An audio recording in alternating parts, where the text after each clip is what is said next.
नमस्कार दोस्तों, स्वागत है आपका एक बार फिर आज के मेरे इस वीडियो में। तो दोस्तों, टेलीग्राम चैनल पर मैं आपको समय समय पर कुछ अपडेट लगाता हूं।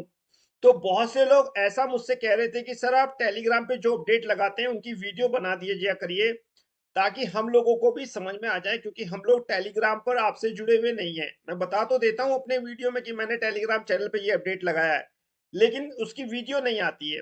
बात सही थी। मैंने सोचा जो मैं टेलीग्राम चैनल पे आप लोगों के लिए अपडेट लगाता हूँ, वीडियो उन्हीं कंटेंट के थ्रू बनाई जाए तो आपको अच्छी तरह से ज्यादा समझ में आएगी। तो चलिए साहब, अपने टेलीग्राम चैनल पर चलते हैं और देखते हैं कि आज मैंने आप लोगों के लिए क्या अपडेट लगाए हैं। उन्हीं अपडेट के आधार पर इस वीडियो में थोड़ी सी चर्चा करेंगे। पहले हम चर्चा करेंगे इंडसइंड बैंक को लेकर, और फिर हम चर्चा करेंगे साहब आपकी बीसीजी को लेकर। तो हम यहाँ पर गए, और ये मेरा एमकेएम बिजनेस का जो चैनल है, तो आप देखिए ये टेलीग्राम चैनल है मेरा, ठीक है। ये वाला टेलीग्राम चैनल है, अभी ये प्राइवेट है, बाद में इसको मैं पब्लिक कर दूंगा। तो इस पर मैं अगर क्लिक करता हूं तो मैंने कुछ अपडेट अभी आप लोगों के लिए लगाए हैं थोड़ी देर पहले रिसेंटली, तो उसको देखिए, ठीक है। तो मैंने आज इंडसइंड बैंक के लिए भी दोस्तों सुबह से कुछ अपडेट मैं आप लोगों के लिए लगा रहा था, जिसमें सबसे बड़ा जो अपडेट था वो ये था कि जो 13 तारीख को एनएससी ने इसको साहब किस में डाल दिया, एएसएम लिस्ट में डाल दिया था। किसको? इंडसइंड बैंक को एएसएम लिस्ट में डाल दिया था। ये सबसे पहला अपडेट था, ठीक है।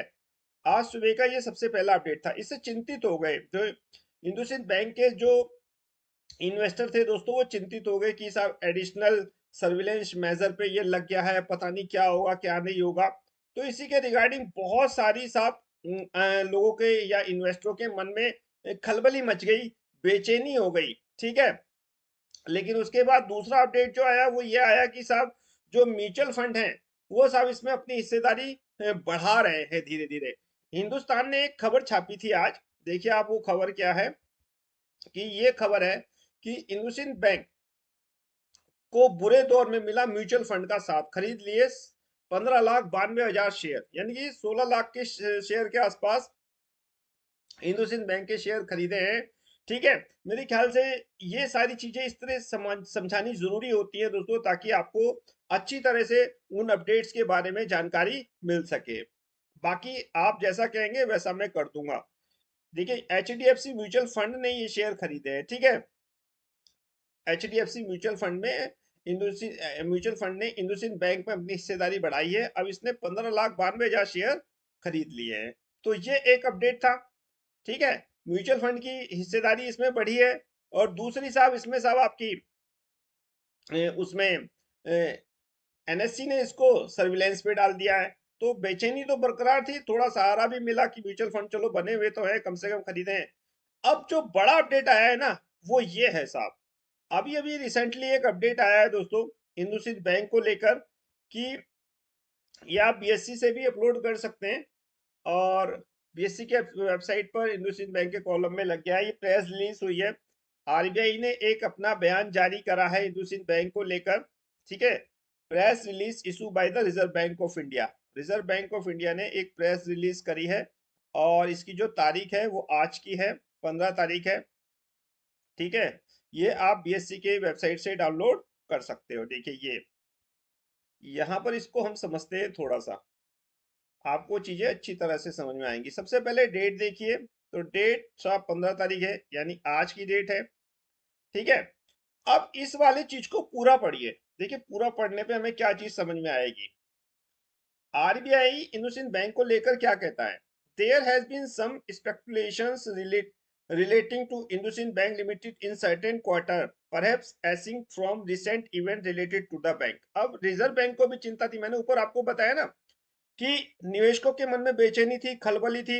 रिजर्व बैंक का बयान जरूर आना था, इसलिए रिजर्व बैंक ने ये अपना बयान जारी किया है। क्या कहा है रिजर्व बैंक ने? रिजर्व बैंक का कहना है कि बैंक का भैया फाइनेंशियल जो है, ठीक है, the reserve bank would like to state that the bank is well capitalized and the financial position of the bank is remain satisfactory, ठीक है।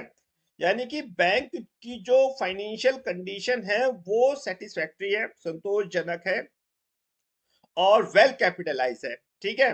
हैज पर ऑडिटर रिव्यू। अब जैसा कि ऑडिटर ने उन्हें बताया ना, उसके आधार पर जो बैंक की फाइनेंशियल कंडीशन है वो संतोषजनक है।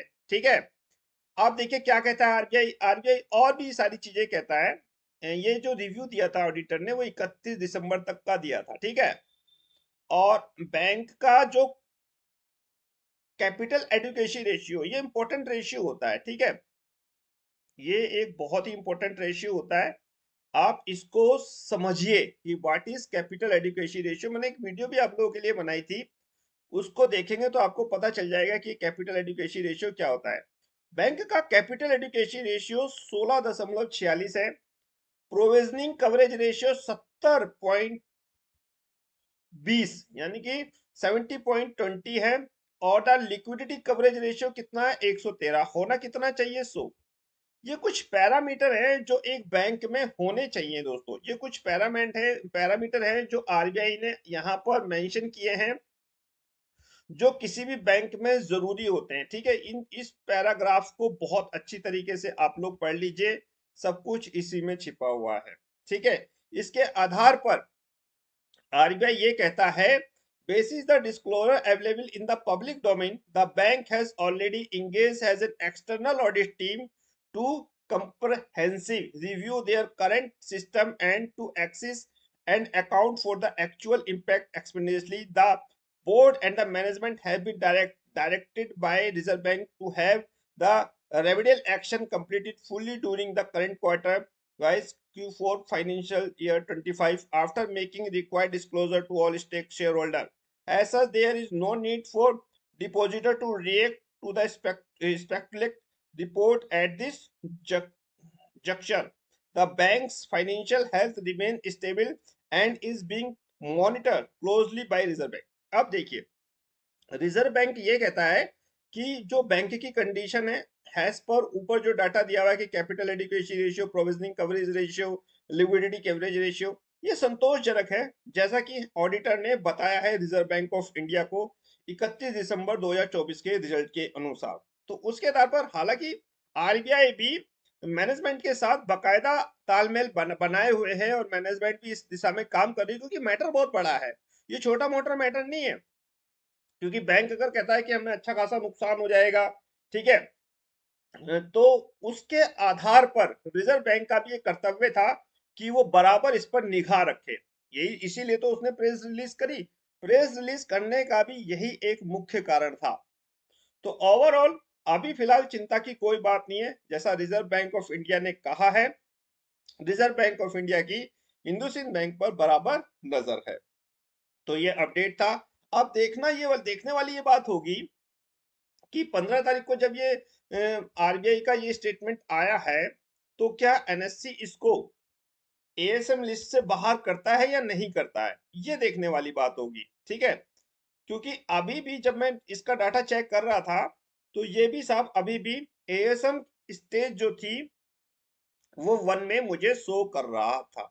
आप भी देखिए, आप भी चीजों को समझिए। कोई भी इससे रिलेटेड क्वेश्चंस कमेंट्स हो तो व्हाट्सएप और टेलीग्राम पे मेरे से पूछिए। फिलहाल आरबीआई ने बैंक को लेकर काफी बड़ा बयान दिया है। इसको अगर आपको और भी अच्छी तरीके से जानना है तो विभिन्न आप सोशल मीडिया का सहारा ले सकते हैं। बहुत सारी यूट्यूब वीडियोस भी आएंगी, बड़े बड़े चैनल्स की वीडियोस भी आएंगी।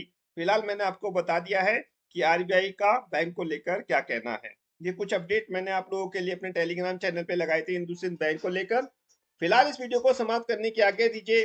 नेक्स्ट वीडियो में नए अपडेट के साथ होगी मुलाकात, तब तक इंतजार कीजिए। फाइनली नमस्कार।